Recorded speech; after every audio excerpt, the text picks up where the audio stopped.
Hello my dear students, मैं Ajay sir फिर से आपके सामने लेके आया हूँ क्लास 12 केमिस्ट्री के चैप्टर 8 एल्डिहाइड कीटोन और कार्बोक्सिलिक अम्ल का एक बहुत ही इंपॉर्टेंट वीडियो आज हम पढ़ने वाले। इसके बहुत ही इंपॉर्टेंट ऑब्जेक्टिव टाइप क्वेश्चन यानी वस्तुनिष्ठ प्रश्न उनके आंसर के साथ और लगातार प्रीवियस ईयर यानी पुराने जो पिछले सालों में जो पेपर हुए हैं इन्हीं में से ही ऑब्जेक्टिव पूछे गए हैं। और चूंकि यूनिक ऑब्जेक्टिव भी हैं, बार बार इसी में से पूछे जाते हैं, चूंकि हर साल उसको हर चैप्टर में से एक दो तीन ऐसे गिनती के ऑब्जेक्टिव देना है, तो कहीं ना कहीं प्रीवियस ईयर के ऑब्जेक्टिव बोर्ड रिपीट करता रहता है। और चूंकि मैं आपको फिर बता दूं 2005 से लेकर 2024 तक जो भी इंपॉर्टेंट ऑब्जेक्टिव उसने पूछे प्रीवियस ईयर में वो तो हम पढ़ ही रहे हैं। मुझे लगता है कि ये दो तीन ऑब्जेक्टिव और भी इंपॉर्टेंट है, तो अपनी तरफ से मैं वो भी कहीं ना कहीं अपने जो वीडियो है उसमें मैं ऐड कर देता हूं।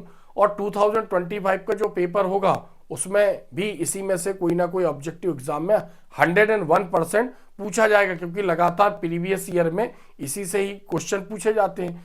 इसके पहले भी मैंने हिंदी मीडियम के यानी चैप्टर 7 तक यानी 1 to 7 1 से लेकर 7 तक ऑब्जेक्टिव टाइप क्वेश्चन के आंसर सहित बहुत ही अच्छे वीडियो बना रखे, प्लेलिस्ट में आप जाके देख सकते हैं। ऐसा इसलिए बता रहा हूं, अगर आप मेरे चैनल पर नए हैं तो प्लेलिस्ट जाके चेक करें, उसमें आपको चैप्टर वाइज लगभग सारे वीडियो आपको मिल जाएंगे। जो भी आपके काम का हो उसको आप देखें और लगातार उससे तैयारी करें। 101% उसी में से ही एग्जाम में क्वेश्चन पूछे जाते हैं। तो आज हम यहाँ पर पढ़ने वाले हैं चैप्टर 8 को, एल्डिहाइड कीटोन और carboxylic acid. Chapter 8 aldehyde ketone और कार्बोक्सिलिक एसिड, कार्बोक्सिलिक अम्ल। तो सबसे पहले हम ये समझते हैं एल्डिहाइड कीटोन और कार्बोक्सिलिक अम्ल क्या है। तो ऐसे कार्बनिक यौगिक जिनमें CHO यानी CHO क्रियात्मक समूह होता है उसको हम एल्डिहाइड बोलेंगे, और जिसमें C डबल बॉन्ड O होता है उसको हम कीटोन क्रियात्मक समूह बोलेंगे, और यहाँ पर जिसमें C डबल OH होगा उसको हम बोलेंगे कार्बोक्सिलिक या कार्बोक्सिल क्रियात्मक समूह भी हम बोलते हैं। तो एल्डिहाइड जिसमें CHO होगा, ऐसे कार्बनिक यौगिक एल्डिहाइड जिसमें ये क्रियात्मक समूह होगा उसको बोलेंगे हम कीटोन, और जिसमें C डबल OH होगा उसको हम बोलेंगे कार्बोक्सिलिक अम्ल। तो यहाँ पर हम बात करते हैं कि इसके पास एक इलेक्ट्रॉन फ्री है, तो इससे क्या अटैच होगा R। तो हम ये कहते हैं कि जब CHO यानी R से अटैच होगा तो वो कार्बनिक यौगिक कहलाने लगेगा। यहाँ पर जो R है वो मूलक होता है, या तो एल्किल मूलक होता है या फिर एरिल मूलक होता है। इसी प्रकार इसके कार्बन के 2 इलेक्ट्रॉन फ्री है, क्योंकि कार्बन की संयोजकता 4 होती है। 2 इलेक्ट्रॉन ऑक्सीजन से जुड़े, 2 इलेक्ट्रॉन फ्री हैं, तो ये किससे अटैच होंगे, R से अटैच होंगे। इसी प्रकार यहाँ पर इसका 1 इलेक्ट्रॉन फ्री है तो ये R से अटैच होगा। अब R क्या हो सकते हैं, R मूलक हो सकते हैं। मैंने पहले भी आपको बताया कि R पर 1 इलेक्ट्रॉन फ्री होता है। R जो होता है वो एल्किल मूलक हो सकता है, एल्किल मूलक, और R जो है वो एरिल मूलक हो सकता है। अब एल्किल मूलक कैसे बनते हैं इसको भी हमने पढ़ा है। जब एल्केन से एक हाइड्रोजन रिप्लेस करते हैं, हटाते हैं, तो एल्किल मूलक बनते हैं। जैसे मेथेन से एक H हटा तो CH3 मेथिल, एथेन से एक H हटा एथेन C2H6 तो C2H5 बनेगा एथिल। तो ऐसे methyl, ethyl, propyl, butyl, pentyl, इनको बोलेंगे हम एल्किल मूलक, R से प्रदर्शित करेंगे। और बेंजीन से एक हाइड्रोजन हटता है, जैसे बेंजीन का सूत्र होता है C6H6, तो बेंजीन से एक हाइड्रोजन हटेगा तो उसको बोलेंगे हम एरिल मूलक। तो जैसे एरिल मूलक, बेंजीन का फॉर्मूला C6H6 था, एक H हटेगा तो कार्बन का 1 इलेक्ट्रॉन फ्री हो जाएगा। इसी प्रकार जैसे एल्किल मूलक में क्या आता है, जैसे CH3 हो गया, C2H5 हो गया, मेथिल एथिल, C3H7 हो गया, C4H9 हो गया, ये सब क्या कहलाते हैं, एल्किल मूलक। तो यहाँ पर जो R होता है वो एल्किल या एरिल मूलक हो सकता है। यहाँ पर भी एल्किल या एरिल मूलक, यहाँ पर भी एल्किल या एरिल मूलक। लेकिन यहाँ पर अगर हम बात करें तो यहाँ पर एक एल्डिहाइड अपवाद है, यानी R की जगह क्या आता है, H आ जाता है, तो हम उसको बोलते हैं यहाँ पर फॉर्मेल्डिहाइड। इसी प्रकार यहाँ पर भी एक कार्बोक्सिलिक अम्ल अपवाद है, तो R की जगह जब यहाँ पर H आता है तो हम उसको बोलते हैं फॉर्मिक अम्ल। ठीक है, तो यहाँ पर HR नहीं है तो ये अपवाद है, तो R की जगह H। चूंकि ये लाल चींटी में पाया जाता है, या जितने भी जो मतलब हम ये कह सकते हैं कि जितने भी डंक मारने वाले प्राणी हैं, जैसे हनी बी, मधुमक्खी हो गई, चींटी हो गई, तो ये HCOOH को स्त्रावित करते हैं, तो इसको हम बोलते हैं फॉर्मिक अम्ल। इसकी चींटी में खोज हुई थी, तो चींटी को ग्रीक भाषा में फॉर्मिका कहा जाता है, इसलिए हम इसको फॉर्मिक अम्ल बोलते हैं। तो ये तो हमने इसका बेसिक समझा। फिर हम ये कहते हैं कि एल्डिहाइड और कीटोन दोनों को एक साथ पढ़ते हैं, तो उसका रीजन ये है कि दोनों में COO यानी कार्बोनिल समूह होता है। इसका नाम क्या होता है? कार्बोनिल समूह। अब हम बोलेंगे ये तो कीटोन जैसा है, तो बिल्कुल सही बात है, ये कीटोन जैसा है, लेकिन यहाँ पर हम इसको क्या बोल रहे हैं? कार्बोनिल समूह। फिर हम ये कहते हैं कि कार्बोनिल समूह में कार्बन की जब दोनों मतलब दो संयोजकताएं ऑक्सीजन से जुड़ी हो, 2 इलेक्ट्रॉन उसके फ्री हो, तो इसको कार्बोनिल समूह। जब एक इलेक्ट्रॉन R से जुड़ेगा और एक H से जुड़ेगा, तब हम इसको बोलेंगे RCHO एल्डिहाइड। और जब कार्बन के दोनों इलेक्ट्रॉन 2 R से अटैच होंगे, तो हम इसको बोलेंगे कीटोन। दोनों R एक जैसे हो सकते हैं, दोनों R अलग अलग हो सकते हैं। R एल्किल मूलक हो सकता है और R एरिल मूलक हो सकता है। आगे हम इनके बारे में पढ़ेंगे। ये तो हमने इनके बारे में बेसिक समझा। अब आगे हम इसके क्वेश्चनों को देखते हैं जो बहुत ही इंपॉर्टेंट है। अमोनिया में सिल्वर नाइट्रेट के विलयन को खाली स्थान कहते हैं, या इसको ऐसा बोल सकते हैं, अमोनिया युक्त सिल्वर नाइट्रेट के विलयन को खाली स्थान कहते हैं। तो इसको टॉलेन अभिकर्मक बोलते हैं। क्या बोलते हैं हम इसको? टॉलेन अभिकर्मक। तो अभी हम देखते हैं ये टॉलेन अभिकर्मक है क्या। टॉलेन अभिकर्मक, तो यहाँ पर जो टॉलेन है वो वैज्ञानिक का नाम है, उसने बनाया था। तो सिल्वर नाइट्रेट यानी AgNO3 silver nitrate plus ammonium hydroxide NH4OH, इस दोनों के मिश्रण को हम बोलते हैं टॉलेन अभिकर्मक। सिल्वर की वैलेंसी प्लस होती है, NO3 नाइट्रेट की वैलेंसी माइनस होती है, NH4 की वैलेंसी प्लस और OH की वैलेंसी माइनस होती है। जब हम इन दोनों को मिलाएंगे तो यहाँ पर इस टाइप का यौगिक बनेंगे AgOH, यानी प्लस माइनस से जुड़ेगा और प्लस माइनस से जुड़ेगा, यानी क्या बनेगा? NH4NO3 ammonium nitrate. फिर उसके बाद जब हम इसमें एल्डिहाइड डालेंगे तो जो AgOH होगा ये दोबारा फिर किस में टूटेगा? ये सिल्वर ऑक्साइड में टूट जाता है, Ag2O प्लस H2O। तो हम ये कह सकते हैं जो इसमें एक्टिव पार्ट होता है वो सिल्वर ऑक्साइड होता है। क्रिया को बैलेंस करने के लिए 2 लगा देंगे, यहाँ पर क्रिया को बैलेंस करने के लिए 2 लगा देंगे। अब जब हम इसमें कोई एल्डिहाइड डालेंगे, जैसे RCHO, एल्डिहाइड का सूत्र क्या है? RCHO। तो जो एल्डिहाइड है वो टॉलेन अभिकर्मक में इससे क्रिया करेगा। किससे क्रिया करेगा? Ag2O से, और सिल्वर को मुक्त कर देगा, सिल्वर फ्री हो जाएगा, और प्लस क्या बनेगा? RCOOH। ये यौगिक बनेगा कार्बोक्सिलिक अम्ल। अब चूंकि जितनी भी प्रयोगशाला में हम क्रियाएं करवाते हैं, या तो टेस्ट ट्यूब परख नली का यूज करते हैं या बीकर का यूज करते हैं। कांच के पात्र होते हैं, ट्रांसपेरेंट होते हैं, आर पार देख सकते हैं। तो जब हम टॉलेन अभिकर्मक की क्रिया किसी एल्डिहाइड से कराते हैं तो देख रहे हैं एल्डिहाइड सिल्वर मुक्त कर देगा। जो सिल्वर होगा वो पात्र की आंतरिक दीवार पर जमा होगा और एक प्रकार से सिल्वर की पॉलिश हो जाती है। जो पात्र होता है वो दर्पण के समान दिखने लगता है, क्योंकि दर्पण कैसे बनते हैं? ट्रांसपेरेंट कांच होते हैं, एक तरफ सिल्वर पोत देते तो वो दर्पण बन जाता है, मिरर बन जाता है। तो जो पात्र है वो दर्पण के समान व्यवहार करने लगता है, इसलिए हम इसको सिल्वर मिरर टेस्ट या रजत दर्पण परीक्षण भी कहते हैं। तो एक प्रकार से एल्डिहाइड का टेस्ट, एल्डिहाइड को मतलब वेरीफाई करने के लिए एक टेस्ट भी है। तो हम यहाँ पर टॉलेन अभिकर्मक समझ रहे थे कि अमोनिया में सिल्वर नाइट्रेट के विलयन को हम टॉलेन अभिकर्मक कहते हैं। चूंकि हमने बताया एग्जाम में क्वेश्चन की कोई बाउंड्री नहीं है, ऑब्जेक्टिव कुछ भी कहीं भी से भी कैसे भी पूछते हैं, लॉजिकल। चूंकि पेपर का लेवल थोड़ा सा टफ होता जा रहा है, इसलिए हमें हर एंगल से उससे जुड़ी हुई चीजों के बारे में नॉलेज हमें होना चाहिए। नेक्स्ट क्वेश्चन देखते हैं हम सेकंड।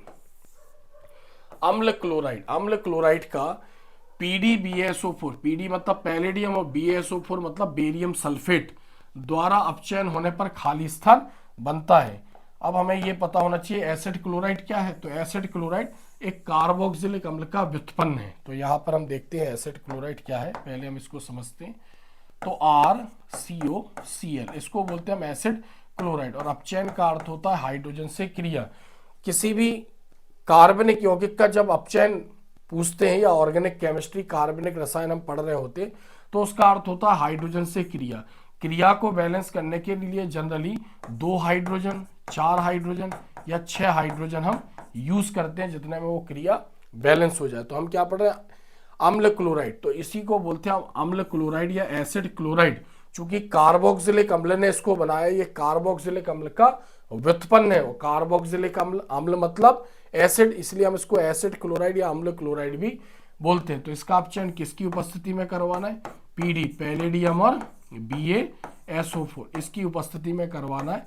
और यहाँ पर इसमें एक और यौगिक यूज होगा जाइलिन, उबलते जाइलिन में जब एसिड क्लोराइड का आप चयन PdBaSO4 की उपस्थिति में उबलते जाइलिन में कराते हैं तो क्या बनेगा, एल्डिहाइड बनेगा, RCHO और प्लस HCl बाहर हो जाएगा।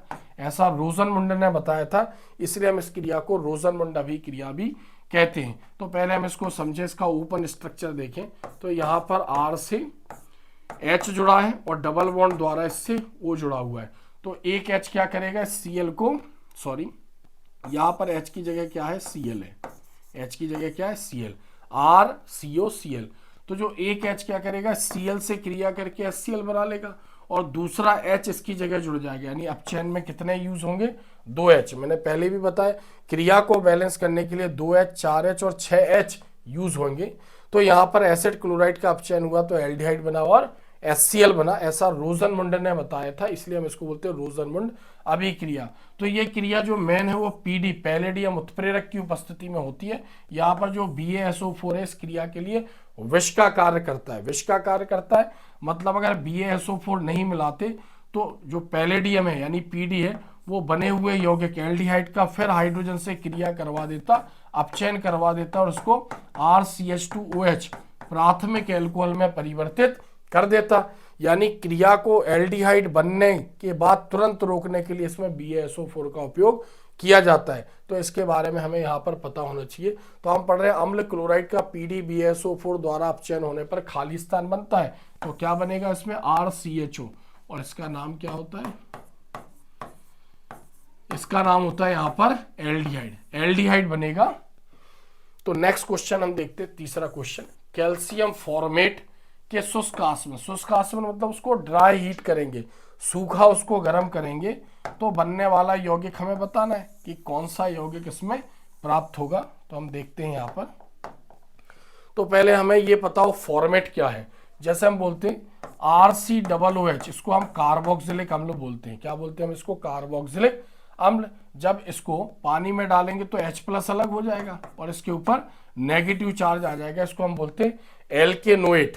अब R की जगह जैसे हमने H अटैच कर दिया तो ये हो जाएगा HCOO नेगेटिव चार्ज, तो हम इसको बोलेंगे फॉर्मेट। तो जब फॉर्मेट कैल्शियम से जुड़ा हो तो उसे हम बोलेंगे कैल्शियम फॉर्मेट। या हम ये कह सकते हैं कि जब कार्बोक्सिलिक अम्ल के H+ आयन का प्रतिस्थापन किसके द्वारा हो जाएगा, कैल्शियम के द्वारा।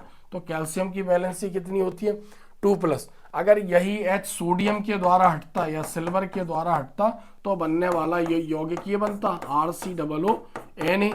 इसको क्या बोलते हैं हम, वसा अम्ल का सोडियम लवण, क्योंकि कार्बोक्सिलिक अम्ल को, मोनो कार्बोक्सिलिक अम्ल को हम वसा अम्ल भी बोलते हैं। लेकिन जब यही H कैल्शियम द्वारा हटता तो यहाँ पर यौगिक क्या बनता, RCOO और RCOO, यानी कैल्शियम की वैलेंसी 2 होती है, इसलिए यहाँ पर जो कार्बोक्सिलिक अम्ल के यहाँ पर 2 अणु इससे अटैच होंगे।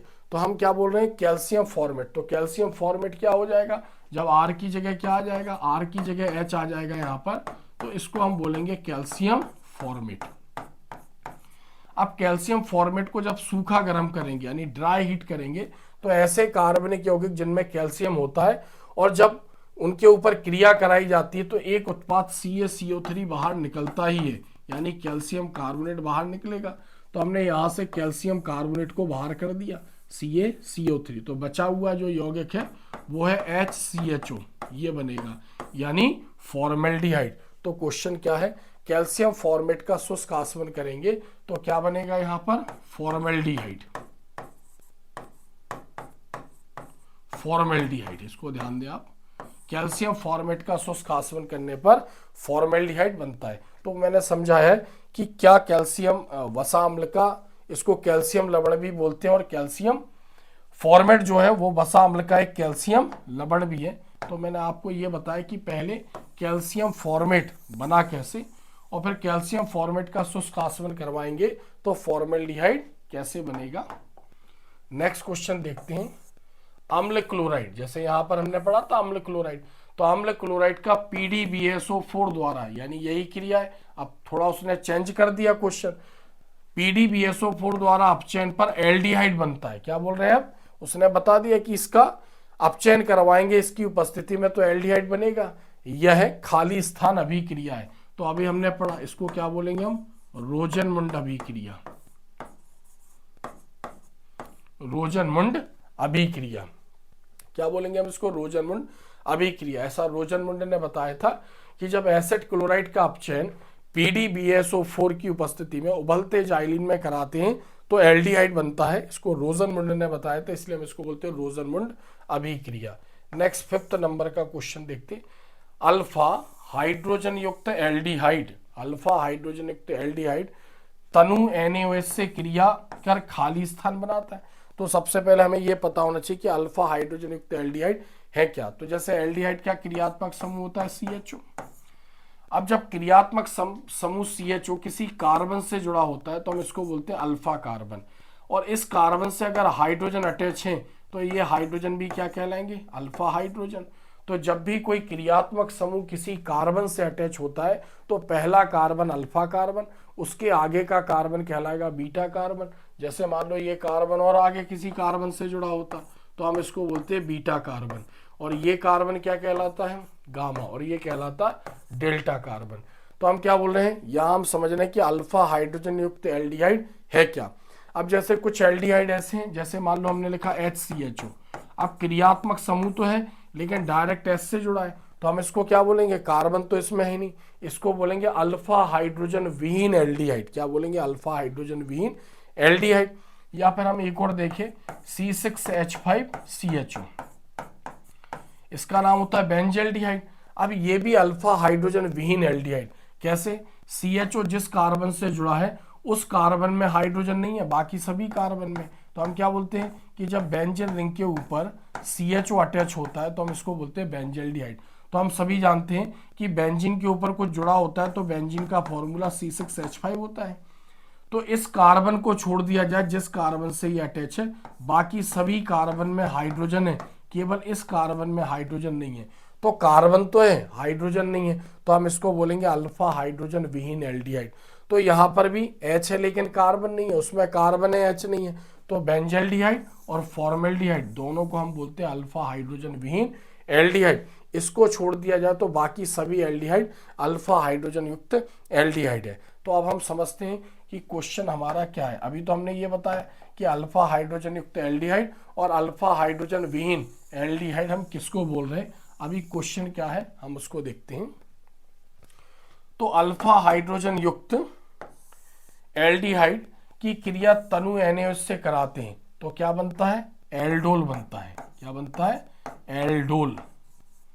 अब ये जो यौगिक बना है इसमें दो क्रियात्मक समूह, एक तो एल्कोहल है ऑल है OH है, और एक CHO एल्डिहाइड है, तो दोनों को मिलाकर नाम दिया गया एल्डोल। तो हम इसको समझते हैं। तो एल्डिहाइड में जैसे एसिटेल्डिहाइड होता है वो अल्फा हाइड्रोजन युक्त एल्डिहाइड है, तो एसिटेल्डिहाइड का सूत्र क्या है, CH3CHO।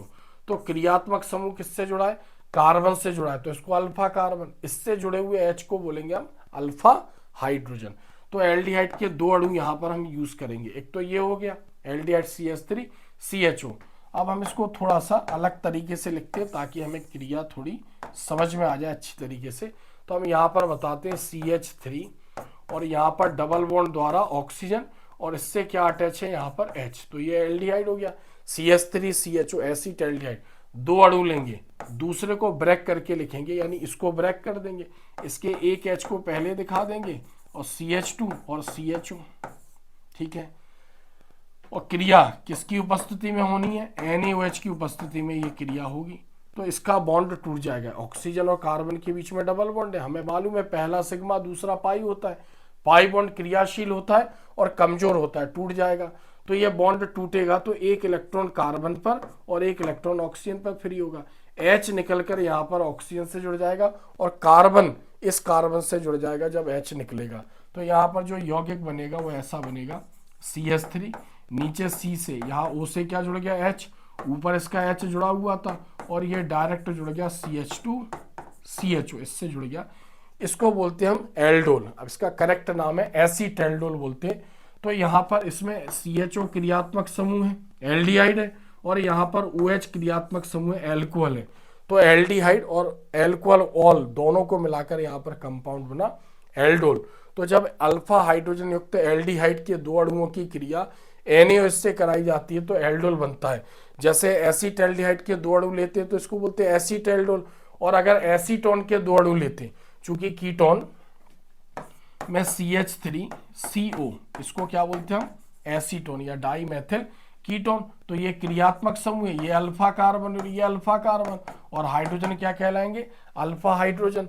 तो जो एसीटोन है ये अल्फा हाइड्रोजन कीटोन है। तो अगर एसीटोन के दो अणु लेते हैं तो एसीटोल बनता है, यानी यहाँ पर कीटोन क्रियात्मक समूह आ जाता और यहाँ पर एल्कोहल। तो जो हमारी क्रिया है उस क्रिया को हमने समझा कि एल्डिहाइड जब हम लेंगे और NaOH से क्रिया करवाएंगे तो बनने वाला जो यौगिक होगा उसको बोलेंगे हम एसीटेल्डोल यानी एल्डोल। नेक्स्ट अगली क्रिया हम देखते हैं, RCOOH को P2O5 के साथ गर्म करते हैं। किसके साथ गर्म करते हैं, RCOOH को P2O5 के साथ गर्म करेंगे तो खाली स्थान प्राप्त होता है। तो यहाँ पर अम्ल हाइड्राइड या बोलते हैं हम एसिड एनहाइड्राइड, एसिड एनहाइड्राइड,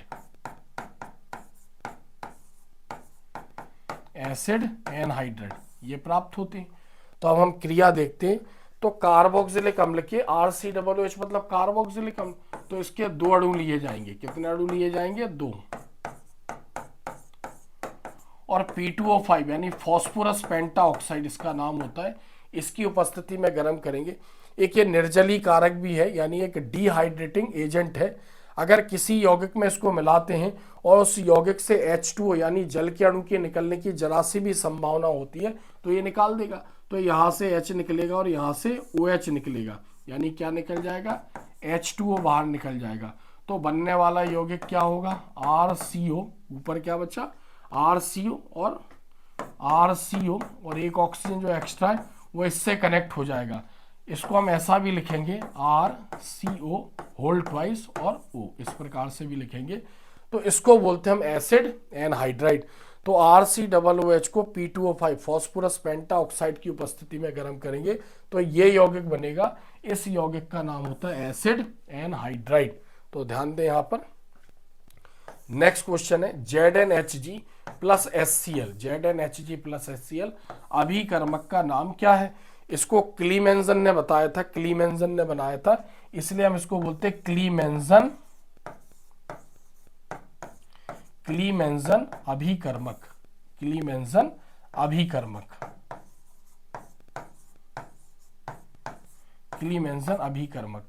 अब इसको क्लीमेंजन अभिकर्मक क्यों कहते हैं, क्योंकि जो क्लीमेंजन है उसने एल्डिहाइड का अपचयन करवाया था। एल्डिहाइड और कीटोन यानी एल्डिहाइड या कीटोन में जैसे एसेटल्डिहाइड हो गया और कीटोन में एसीटोन हो गया, तो इसका अपचयन ZnHg प्लस HCl।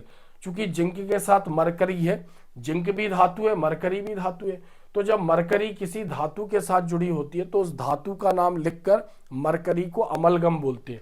तो इसको बोलेंगे जिंक अमलगम और प्लस HCl। तो जब क्लीमेंजन ने एल्डिहाइड या फिर कीटोन का अपचयन करवाया था इसकी उपस्थिति में तो एल्केन बनते हैं, उसके लिए उसने इस अभिकर्मक का यूज किया था यहाँ पर, क्योंकि इससे नेसेंट हाइड्रोजन परमाणु उत्पन्न होंगे, इसलिए इसका नाम दिया यहाँ पर क्लीमेंजन अभिकर्मक। तो अगर हम इसकी क्रिया देखें, एक मिनट हम इसकी क्रिया भी देख लेते हैं ताकि समझ में आ जाएगा। तो यहाँ पर हम इसकी क्रिया देखते हैं। तो हमने एल्डिहाइड लिया, अब एल्डिहाइड में एसिटल्डिहाइड लिया, CH3 C double bond O और H, क्या बोलेंगे CH3 CHO, एसिटल्डिहाइड। अपचयन मतलब हाइड्रोजन से क्रिया, कहाँ से ये हाइड्रोजन आया, ZnHg को किसके साथ मिलाया, HCl। चूंकि इसको क्लीमेंजन ने बनाया था इसलिए हम इसको क्लीमेंजन अभिकर्मक बोलते हैं। तो यहाँ पर जो H है वो ऑक्सीजन के साथ क्रिया करके H2O के रूप में बाहर निकल जाएगा। कितने H यूज हो गए, 2। और जहां से ऑक्सीजन निकलेगा कार्बन के 2 इलेक्ट्रॉन फ्री हो जाएंगे, एक H इससे जुड़ेगा और एक H इससे जुड़ेगा, यानी क्या हो जाएगा CH3 और CH3, ऐसा हो जाएगा ये CH3 सिंगल बॉन्ड CH3, और एक साथ इसको क्या लिखेंगे हम C2H6, और C2H6 का नाम एथेन होता है। एथेन एक एल्केन है। तो क्लीमेंजन अपचयन या हम इसको क्लीमेंजन अभिक्रिया भी बोलते कि जब एल्डिहाइड या कीटोन का अपचयन ZnHG व HCl की उपस्थिति में कराते तो एल्केन बनते हैं, ऐसा क्लीमेंजन ने बताया था, इसलिए हम इसको क्लीमेंजन अभिक्रिया भी बोलते हैं। तो यहाँ पर हमने अभी इतने ऑब्जेक्टिव समझे इंपॉर्टेंट, आप इसको नोट भी करते जाना। नेक्स्ट हम ऑब्जेक्टिव समझेंगे क्वेश्चन नंबर 8। क्वेश्चन नंबर 8 देखते हैं हम यहाँ पर। C6H5CH3 इसको टॉल्विन बोलते हैं, यानी बेंजीन के ऊपर जब CH3 अटैच होता है तो हम इसको टॉल्विन के नाम से जानते हैं। किसके नाम से जानते हैं? टॉल्विन। टॉल्विन क्या बोलेंगे हम इसको? टॉल्विन। तो जब टॉल्विन का ऑक्सीकरण कराते हैं, यहां पर उपस्थिति होती है CrO2Cl2, इसका नाम होता है क्रोमिल क्लोराइड। तो इसकी उपस्थिति में इसका ऑक्सीकरण होता है, तो यहां पर बनेगा C6H5CHO, यानी जब बेंजीन रिंग के ऊपर क्या अटैच होगा? CHO अटैच होगा, तो हम उसको बोलेंगे बेंजल्डिहाइड, यानी एल्डिहाइड बनेगा। ऐसा इटार्ड ने बताया था, इसलिए हमें इस क्रिया का नाम बताना है। तो इस क्रिया का नाम क्या है यहाँ पर? इटॉर्ड अभिक्रिया। क्या बोलेंगे हम इसको? इटॉर्ड। इटॉर्ड अभिक्रिया। अभिक्रिया का नाम क्या है? इटॉर्ड। तो टॉल्विन का ऑक्सीकरण करवाया था क्रोमिल क्लोराइड की उपस्थिति में। चूंकि एक रिएक्शन एग्जाम में भी पूछते हैं, तो मैं जब नेम रिएक्शन समझाऊंगा तो वहां पर हम इसको प्रॉपर तरीके से समझेंगे। यहां तो केवल हम ऑब्जेक्टिव टाइप क्वेश्चन पढ़ रहे हैं रिक्त स्थान के रूप में। तो यहां पर जब टॉल्विन का ऑक्सीकरण हुआ था इसकी उपस्थिति में, तो बेंजल्डिहाइड बना था, ऐसा इटार्ड ने बताया था। नेक्स्ट क्वेश्चन देखते हैं। C6H5CHO को NaOH से क्रिया करवानी है तो क्या बनेगा? C6H5CH2OH और C6H5COO Na। इसको बोलते हैं बेंजिल एल्कोहल और इसको बोलते हैं सोडियम बेंजोएट। तो यहाँ पर जो एल्डिहाइड लिया गया है वो अल्फा हाइड्रोजन विहीन एल्डिहाइड है। अल्फा हाइड्रोजन विहीन एल्डिहाइड मतलब कि एल्डिहाइड क्रियात्मक समूह कार्बन से तो जुड़ा है, लेकिन कार्बन पर हाइड्रोजन नहीं है। तो ये जो क्रिया बताई थी, कैनिजारो ने बताई थी, तो हमें इस क्रिया का नाम बताना है। इस क्रिया को बोलते हैं कैनिजारो अभिक्रिया। कैनिजारो, क्या नाम है इस क्रिया का? कैनिजारो अभिक्रिया। तो जब कैनिजारो ने अल्फा हाइड्रोजन विहीन एल्डिहाइड की क्रिया क्षार NaOH, NaOH को हम सोडियम हाइड्रोक्साइड भी बोलते हैं और हम कॉस्टिक सोडा के नाम से भी जानते हैं। तो अल्फा हाइड्रोजन विहीन एल्डिहाइड की क्रिया जब NaOH से कराई जाती है तो एल्कोहल बनता है और वसा अम्ल का सोडियम लवण बनता है। यहाँ पर हम फॉर्मेल्डिहाइड यूज करते तो मेथिल एल्कोहल और सोडियम फॉर्मेट बनता। यहाँ बेंजल्डिहाइड यूज किया तो बेंजिल एल्कोहल। ध्यान दें यहाँ पर, चूंकि बेंजीन के ऊपर क्या जुड़ा हुआ है? CH2OH ये जुड़ा हुआ है, तो ये एल्कोहल की प्रॉपर्टी रख रहा है, क्योंकि जो OH है वो कार्बन से जुड़ा है, यानी बेंजीन रिंग से नहीं जुड़ा है। अगर मान लो बेंजीन से OH अटैच होता तब हम इसको फिनॉल बोलते, तब हम इसको क्या बोलते हैं? फिनॉल। तो यहाँ पर OH ओपन श्रृंखला में कार्बन से जुड़ा है, इसलिए इतना पार्ट एल्कोहल की प्रॉपर्टी रख रहा है। तो हम यहाँ पर क्या बोल रहे हैं कि अल्फा हाइड्रोजन विहीन एल्डिहाइड की क्रिया NaOH से करवाएंगे, ऐसा कैनिजारो ने बताया था, इसलिए हम इसको कैनिजारो अभिक्रिया कहते हैं। नेक्स्ट क्वेश्चन देखते हैं हम। रोजनमुंड अभिक्रिया का मुख्य उत्पाद क्या है? अभी हमने पढ़ा कि जब एसिड क्लोराइड का अपचयन उबलते जाइलिन में PD व BaSO4 से कराते पैलेडियम और बेरियम सल्फेट से, तो एल्डिहाइड बनता है। ऐसा किसने बताया था? ऐसा रोजनमुंड ने बताया था। इसलिए रोजनमुंड अभिक्रिया में बनने वाला जो मुख्य उत्पाद है वो क्या है? एल्डिहाइड। मुख्य उत्पाद जो है एल्डिहाइड बनेगा। Next, urotropin. यूरोट्रोपिन यौगिक बनाने के लिए फॉर्मेल्डिहाइड की जरूरत पड़ेगी, वह खाली स्थान और कौन से यौगिक की जरूरत पड़ेगी? तो यूरोट्रोपिन बनाने के लिए अमोनिया की आवश्यकता होगी। अभी हम देखते हैं यूरोट्रोपिन क्या है। अमोनिया लिख सकते थे या फिर हम उसका फॉर्मूला लिख सकते थे NH3। तो जो यूरोट्रोपिन है, जब फॉर्मेल्डिहाइड की क्रिया अमोनिया से करवाई जाती है, फॉर्मेल्डिहाइड का फॉर्मूला क्या होता है? SCHO। अमोनिया का सूत्र होता है NH3। इससे करवाएंगे तो एक यौगिक बनता है हेक्सामेथिलीन, यानी CH2 होल 6 और N4 ये बनेगा, प्लस H2O के अणु बाहर निकलते हैं इसमें। तो जब फॉर्मेल्डिहाइड की क्रिया अमोनिया से कराई जाती है तो हेक्सामेथिलीन, CH2 को बोलते हैं मैथिलीन, 6 है इसलिए हेक्सामेथिलीन, और 4 मतलब टेट्रा, और N को बोलेंगे एमीन क्योंकि ये अमोनिया से आया है। अब क्रिया को बैलेंस करना तो N 4 है इसलिए इसके आगे 4 लगा देंगे। क्या लगा देंगे इसके आगे? 4। और HCHO इसके आगे 6 लगा देंगे। तो ऐसे 4 3 जा 12, 12 हाइड्रोजन बाहर निकलेंगे तो इसके आगे हम लगा देंगे 6 लगा देंगे। तो यौगिक क्या बना? Hexamethylene tetraammine. इसी को हम यूरोट्रोपिन बोलते हैं। एक चीज ध्यान दें, CH4 को बोलते हैं हम मेथेन। CH4 क्या कहलाता है? मेथेन। जब मेथेन से एक H निकलता है तो बनता है CH3, इसको बोलते हैं हम मेथिल। इसको क्या बोलते हैं हम? मेथिल। और जब इससे भी एक H निकलता है तो ये यौगिक बनता है CH2, इसको बोलते हैं हम मैथिलीन। इसको क्या बोलेंगे हम? मैथिलीन। ठीक है, तो मेथेन, मेथिल और मैथिलीन, इसको ध्यान रखना। तो इसमें CH2 6 है इसलिए 6 मतलब हेक्सा, और CH2 मतलब मैथिलीन, और 4 मतलब टेट्रा, और N मतलब एमीन, हेक्सामेथिलीन टेट्राएमीन। तो यूरोट्रोपिन को हम हेक्सामेथिलीन टेट्राएमीन भी बोलते हैं। तो क्या बोल रहे हैं? यूरोट्रोपिन बनाने के लिए हमें किसकी जरूरत पड़ेगी? फॉर्मेल्डिहाइड की और अमोनिया NH3 की जरूरत पड़ेगी। तो हमें यहाँ पर अमोनिया लिखना है। नेक्स्ट क्वेश्चन देखते हैं 12वां। फॉर्मेल्डिहाइड अमोनिया से मिलकर, फॉर्मेल्डिहाइड में अमोनिया मिलाकर संघनन करने पर खाली स्थान यौगिक बनता है। अब देखो, आप दोनों क्रियाएं एक है लेकिन इसमें घुमा दिया। इसमें फॉर्मेल्डिहाइड और अमोनिया दे दिया, बोला बनने वाला उत्पाद क्या है?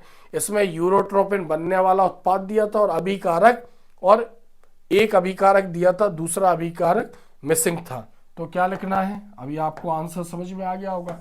इसमें हमें लिखना है यूरोट्रोपिन। क्या बोलेंगे? फॉर्मेल्डिहाइड और अमोनिया को मिलाएंगे तो क्या बनेगा? यूरोट्रोपिन। यूरोट्रोपिन ये फॉर्म होगा यहां पर यूरोट्रोपिन। नेक्स्ट क्वेश्चन देखते हैं। प्राथमिक एल्कोहल ऑक्सीकृत होने पर खाली स्थान बनाते हैं। तो इसके पहले हमने एल्कोहल, फिनॉल और ईथर का एक बहुत ही इंपॉर्टेंट जो वीडियो है वो हमने देखा था और बहुत ही इंपॉर्टेंट ऑब्जेक्टिव को हमने समझा था। उसमें मैंने बताया था एल्कोहल 3 प्रकार के होते हैं, प्राथमिक एल्कोहल, द्वितीयक एल्कोहल और तृतीयक एल्कोहल। तो प्राथमिक एल्कोहल क्या होते हैं? जब R से CH2OH अटैच हो तो इसको बोलते हैं प्राथमिक एल्कोहल।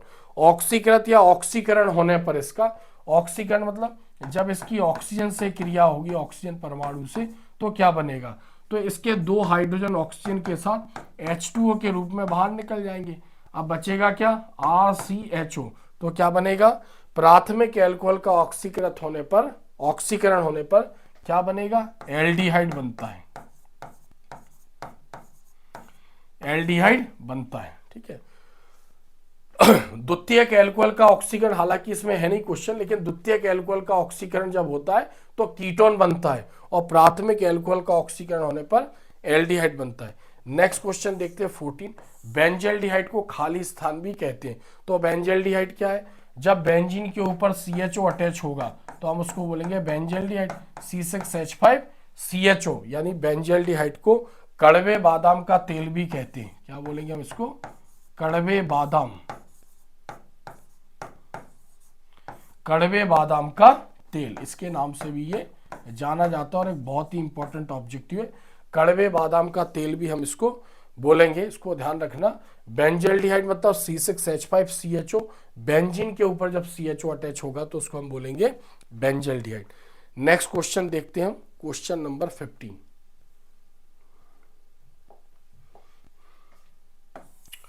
फॉर्मेल्डिहाइड का 40% विलयन खाली स्थान कहलाता है। तो फॉर्मेल्डिहाइड का 40% विलयन फॉर्मेलिन कहलाता है। क्या बोलेंगे इसको? फॉर्मेलिन। फॉर्मेल्डिहाइड का 40% विलयन फॉर्मेलिन कहलाता है। जैसे आपने देखा होगा बायो की लैब में इस टाइप के पात्र होते हैं और उसमें मृत जीव तैरता रहता है विलयन में। कोई भी मृत जीव रखा होगा तो इसका डीकम्पोजिशन नहीं होता, यानी वो अपघटित नहीं होता है। तो फॉर्मेल्डिहाइड में एल्कोहल यानी मैथिल एल्कोहल भी मिलाया जाता है, इसका कंपोजिशन होता है। उस मिश्रण को बोलते हैं हम फॉर्मेलिन। तो फॉर्मेल्डिहाइड यानी फॉर्मेल्डिहाइड किसको बोल रहे हैं? HCHO को। फॉर्मेल्डिहाइड SCHO को, तो इसका 40% विलयन फॉर्मेलिन कहलाएगा। नेक्स्ट क्वेश्चन हम यहां पर देखते हैं।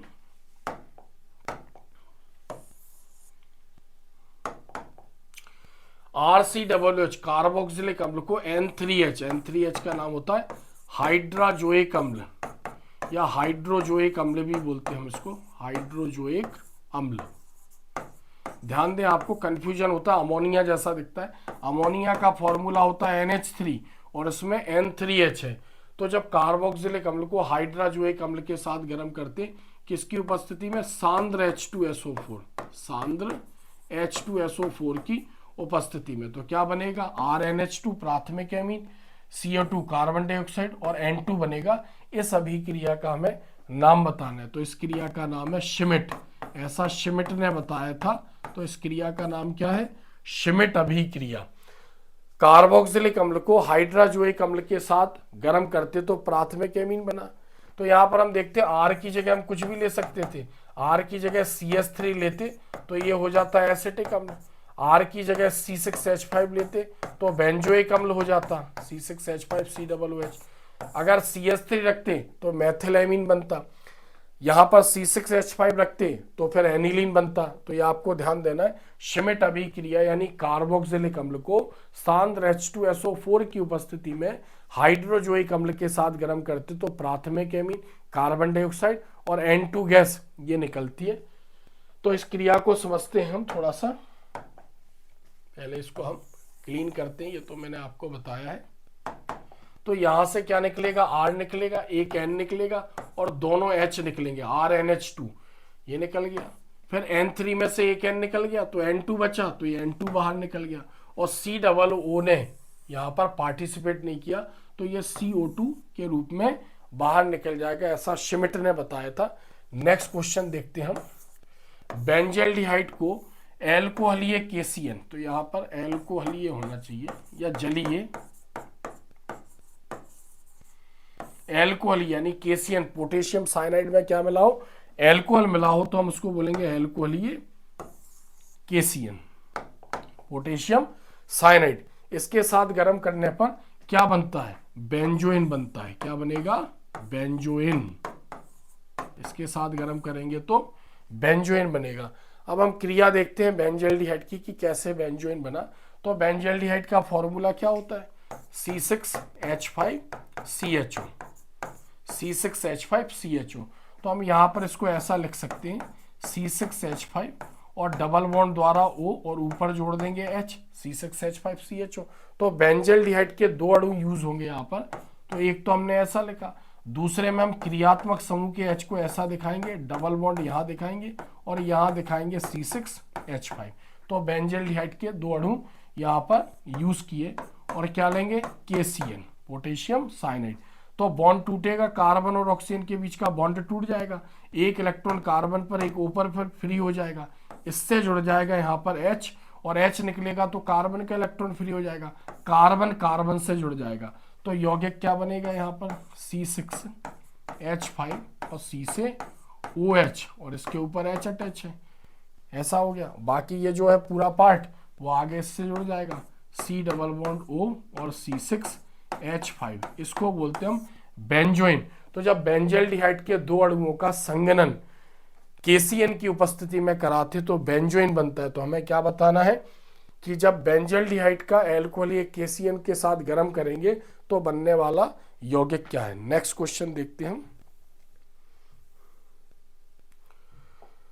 क्रोमिल क्लोराइड, क्रोमिल क्लोराइड किसको बोलते हैं? CrO2Cl2 को बोलते हैं क्रोमिल क्लोराइड।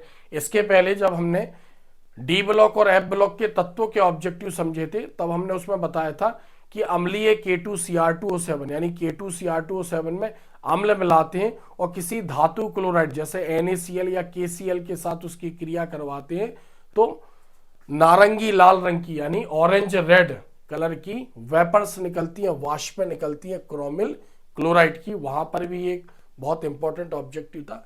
यहां पर क्या है? क्रोमिल क्लोराइड द्वारा टॉल्विन, अभी हमने पढ़ा है कुछ समय पहले, ऑक्सीकरण से बेंजल्डिहाइड यानी क्रोमिल क्लोराइड द्वारा टॉल्विन का ऑक्सीकरण होगा, यानी ऑक्सीकरण बेंजल्डिहाइड में होता है, यानी ऑक्सीकरण करवाएंगे टोल्यूइन का, तो क्या बनेगा, बेंजल्डिहाइड।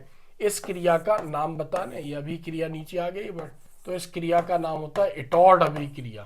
इटॉर्ड अभिक्रिया कुछ समय पहले ही हमने पढ़ा था कि जो टोल्यूइन है, बेंजीन के ऊपर CH3 अटैच होगा तो क्या बोलेंगे इसको, टोल्यूइन। ऑक्सीकरण होगा किसकी उपस्थिति में होगा, क्रोमिल क्लोराइड CrO2 Cl2, तो क्या बनेगा, बेंजल्डिहाइड बनेगा। बेंजीन के ऊपर क्या अटैच होगा, CHO अटैच होगा, तो बेंजल्डिहाइड फॉर्म होगा। ऐसा इटार्ड ने बताया था, इसलिए हम इसको इटार्ड अभिक्रिया बोलते हैं। 19 क्वेश्चन देखेंगे। फॉर्मेल्डिहाइड की सांद्र NaOH के साथ क्रिया होने पर, अभी इसके पहले हमने पढ़ा था बेंजल्डिहाइड की। बेंजल्डिहाइड अल्फा हाइड्रोजन विहीन एल्डिहाइड है और फॉर्मेल्डिहाइड भी अल्फा हाइड्रोजन विहीन एल्डिहाइड है। तो सांद्र NaOH के साथ क्रिया खाली स्थान कहलाती है, तो कैनिजारो अभिक्रिया। क्या है इसका आंसर, कैनिजारो अभिक्रिया।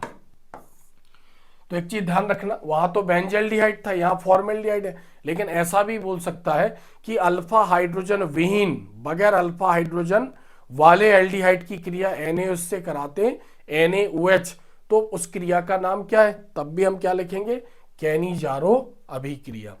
नेक्स्ट क्वेश्चन 20वां। अचार, चटनी और मुरब्बे में परिरक्षक के रूप में, यानी इनको सुरक्षित रखने में, क्योंकि ये सब मीठे पदार्थ है, तो इसमें कहीं ना कहीं चाशनी मिलाई जाती है, शक्कर मिलाई जाती है, फफूंद लग जाती है, तो इनको खराब होने से रोकने के लिए खाली स्थान अम्ल का प्रयोग करते हैं, एसिटिक अम्ल का उपयोग करते हैं।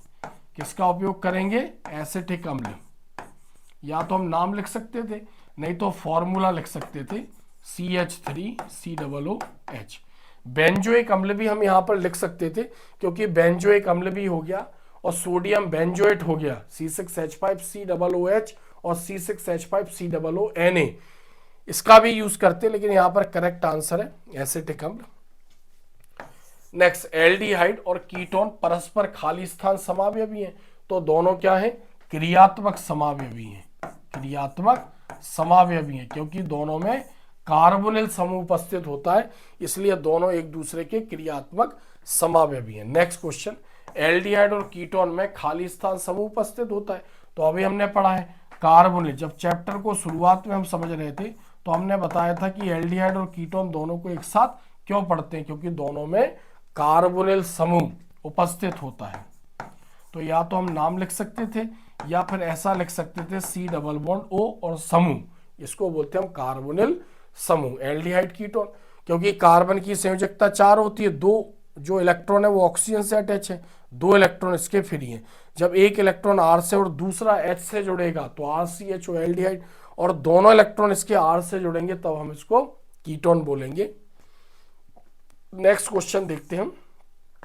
एक कार्बोक्सिलिक समूह, ऐसे कार्बनिक यौगिक जिनमें सिंगल COOH समूह होगा, सिंगल मतलब COOH समूह होगा, उसको हम बोलते हैं वसीय अम्ल या फिर मोनो कार्बोक्सिलिक अम्ल, क्योंकि इनकी खोज सबसे पहले वसा में हुई थी। तो एक कार्बोक्सिलिक समूह वाले अम्ल को खाली स्थान भी कहते हैं, तो यहां पर हम इसका आंसर लिख सकते थे वसीय अम्ल, वसीय अम्ल। और अगर याद रहे तो हम ये भी लिख सकते हैं मोनो कार्बोक्सिलिक अम्ल, मोनो कार्बोक्सिलिक अम्ल, मोनो कार्बोक्सिलिक अम्ल, ये भी हम इसको लिख सकते थे मोनो कार्बोक्सिलिक अम्ल। नेक्स्ट क्वेश्चन देखते हैं।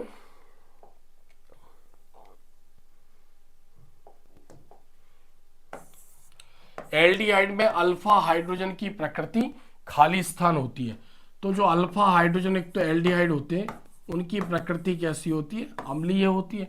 जैसे मान लो हम एसिटाल्डिहाइड देख लें, CH3CHO, अगर इसका ओपन स्ट्रक्चर देखें तो कार्बन से यहाँ पर कार्बन जुड़ा है डबल बॉन्ड द्वारा, यहाँ पर H जुड़ा है और उससे 3 हाइड्रोजन अटैच हैं। इंडक्टिव इफेक्ट यानी प्रेरणिक प्रभाव के कारण कार्बन का जो इलेक्ट्रॉन होता है इस कार्बन से ऑक्सीजन के पास चला जाता है, अपने इलेक्ट्रॉन की भरपाई करने के लिए यानी पूर्ति करने के लिए H को अपनी तरफ खींचेगा, H के इलेक्ट्रॉन को, और H जो होगा H+ आयन के रूप में निकल जाता है। तो इस पे आर्हेनियस कॉन्सेप्ट लगता है, ऐसे पदार्थ जो H प्लस आयन देते हैं अम्लीय प्रकृति के होते हैं, या ब्रॉन्स्टन लोरी ने भी बताया था ऐसे पदार्थ जो H प्लस आयन देते हैं वो अम्लीय प्रकृति के होते हैं। तो क्या बताना है हमें, एल्डिहाइड में अल्फा हाइड्रोजन युक्त की प्रकृति अम्लीय होती है।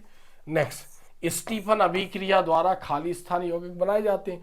तो स्टीफन अभिक्रिया द्वारा एल्डिहाइड बनाए जाते हैं। क्या बनाए जाते हैं, एल्डिहाइड। अब हम इस क्रिया को समझते हैं कैसे एल्डिहाइड बनेगा। तो जो स्टीफन है यानी alkyl cyanin RC triple bond N, इसको बोलते हैं साइनाइड। जब इसका अपचयन करवाया जाता है हाइड्रोजन से क्रिया, उपस्थिति क्या ली होगी इसमें, SnCl2 plus HCl, stannous chloride और HCl।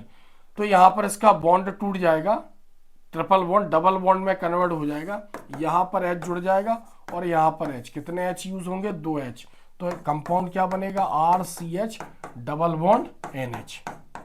फिर इसका जल अपघटन करवाएंगे, जल अपघटन मतलब जल से क्रिया, H2, ये ऑक्सीजन इस कार्बन से जुड़ जाएगा तो क्या बन जाएगा, RCHO प्लस NH3, ये बाहर हो जाएगा। अगर मान लो HCl इससे पार्शियली जुड़ता, आंशिक रूप से जुड़ता, तब NH3 की जगह हम क्या लिखते हैं, NH4Cl बाहर निकलता। तो स्टीफन अभिक्रिया में एल्डिहाइड बाहर निकलता। स्टीफन को हम स्टीफन अभिक्रिया, स्टीफन अपचयन भी बोलते हैं। हर वो क्रिया जिसमें कार्बनिक यौगिक की क्रिया हाइड्रोजन से करवाई जाती है उसमें हम अपचयन वर्ड यूज करते हैं। यानी जैसे हम बोलते हैं रोजनमुंड अपचयन, स्टीफन अपचयन। नहीं तो चूंकि अपचयन से बच्चों को पता चल जाता है कि कार्बनिक यौगिक की क्रिया हाइड्रोजन से होनी है, इसलिए एग्जाम में अपचयन ना देके अभिक्रिया देते हैं, रोजनमुंड अभिक्रिया, स्टीफन अभिक्रिया। तो स्टीफन ने क्या किया था, जब एल्किल साइनाइड का अपचयन SnCl2 plus HCl, stannous chloride plus HCl की उपस्थिति में अपचयन करवाया था, तो एक माध्यमिक यौगिक बनता है जिसका जल अपघटन कराने पर एल्डिहाइड बनता है। तो हमें क्या बताना, स्टीफन अभिक्रिया में क्या बनेगा, एल्डिहाइड। नेक्स्ट लास्ट क्वेश्चन देखते हैं यहाँ पर।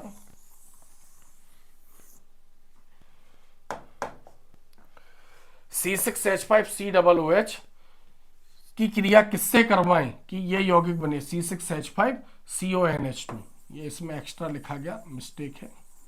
C6H5CONH2 प्लस H2O, इसका नाम होता है बेंजामाइड। इसको क्या बोलते हैं हम, बेंजामाइड। अभिक्रिया को पूर्ण करना। अब देखो कैसे पूर्ण करेंगे, इसमें C6H5CO है, यहां तक है C6H5CO, इसमें भी क्या है, C6H5CO है। अब क्या आ गया एक्स्ट्रा, NH2 आ गया। और इसका जो OH है, इसमें OH बचा, क्या बचा इसमें, OH। अब OH से H जुड़ा तो H2 आ गया। यानी क्या है एक्स्ट्रा वहां पर, एक्स्ट्रा वहां पर NH2 है प्लस एक एक्स्ट्रा H है। तो आप इन दोनों को जोड़ दो, इन दोनों को जोड़ देंगे तो क्या बनेगा, इन दोनों को जोड़ देंगे तो अमोनिया बनेगा। तो अमोनिया को हम ऐसा भी लिख सकते हैं, NH2। तो यहां से क्या निकला, H2 और NH2 इससे जुड़ गया, यानी C6H5COOH। बेंजोइक एसिड की क्रिया जब अमोनिया से कराई जाती है तो बेंजामाइड और जल का अणु निकलता है। तो ऐसे इस चैप्टर के हमने बहुत ही महत्वपूर्ण ऑब्जेक्टिव पढ़े। हमने देखा है कि कुछ सिंपल भी थे लेकिन कुछ बहुत ज्यादा टफ थे। इसके लिए हर चैप्टर का प्रिपरेशन बहुत अच्छी तरीके से किया गया हो। एक बार मैं बता दूं आपको, ऑर्गेनिक केमिस्ट्री के ऑब्जेक्टिव बहुत ही सेंसिटिव होते हैं, यानी मतलब हम ये कह सकते हैं कि बहुत ही लॉजिकल होते हैं। इसको समझने के लिए बच्चे ने पूरी समरी पढ़ी हो, यानी पूरा चैप्टर कहीं ना कहीं अच्छी तरीके से समझा हो। आपके स्कूल के टीचर, कोचिंग के टीचरों ने बहुत अच्छा पढ़ाया होगा। कहीं ना कहीं मेरा पर्पस भी है कि आपके बहुत अच्छे मार्क्स आए और बहुत ही इंपॉर्टेंट क्वेश्चन हमने यहाँ पर समझे। अगर आप इनकी तैयारी करते, चूंकि चैप्टर में से कितने ऑब्जेक्टिव देगा एग्जाम में, 2 देगा, 3 देगा, 1 देगा, तो जनरली इन्हीं में से कोई ना कोई ऑब्जेक्टिव आएगा। तो अगर आप इनको अच्छी तरीके से पढ़ते हैं, नोट करते हैं और याद करते हैं, बार बार देखते हैं, तो कहीं ना कहीं आपके इस चैप्टर के ऑब्जेक्टिव कवर हो जाएंगे। अगर आप मुझे सुन रहे हैं और वीडियो अच्छा लगता है तो कहीं ना कहीं कमेंट्स करें। अच्छा लगता है मुझे जब बच्चे कमेंट्स करते हैं, तो खुशी भी होती है, मैं उनके रिप्लाई भी करता हूं, जवाब भी देता हूं। और आपके जो दोस्त हैं उनको भी वीडियो शेयर कीजिए। और अगर आपके कोई इंग्लिश मीडियम के बच्चे कांटेक्ट में हैं तो उनके लिए भी मैंने अपने चैनल पर पूरे कंटेंट 95% बोर्ड के कंटेंट अपलोड किए हैं, उनको भी शेयर करें। कहीं ना कहीं वो भी देखेंगे, उनका रिजल्ट अच्छा बनेगा। चूंकि एक प्रॉपर गाइडलाइंस मैं आपको दे रहा हूं केमिस्ट्री की कि आपको इतना ही पढ़ना है, उतना अगर आपने कवर कर लिया तो 70 में से आपके मार्क्स 65 के ऊपर आप क्रॉस करोगे, क्योंकि इक्का दुक्का नंबर के ऑब्जेक्टिव अगर नए आते हैं तो कहीं ना कहीं प्रीवियस नॉलेज के ऊपर जो साल भर से आप पढ़ते आ रहे हैं उसके बेस पर आप उसका आंसर दे सकते हो। समय कम है, बहुत मेहनत करिए, लगातार पढ़िए, बिल्कुल समय बर्बाद मत कीजिए और कहीं ना कहीं मेरे चैनल से आप जुड़े रहिए, चैनल को सब्सक्राइब करके रखिए। मैं आपके साथ तब तक हूं जब तक आपके एग्जाम नहीं हो जाते, चूंकि समय पर आपको वीडियो देखने को मिल जाए, नोटिफिकेशन आपको मिल सके, इसके लिए चैनल को सब्सक्राइब करिए और लगातार मेरे वीडियो देखते रहिए ताकि आपके अच्छे परसेंटेज बने केमिस्ट्री में। इसी के साथ आज का वीडियो समाप्त करते हैं। धन्यवाद।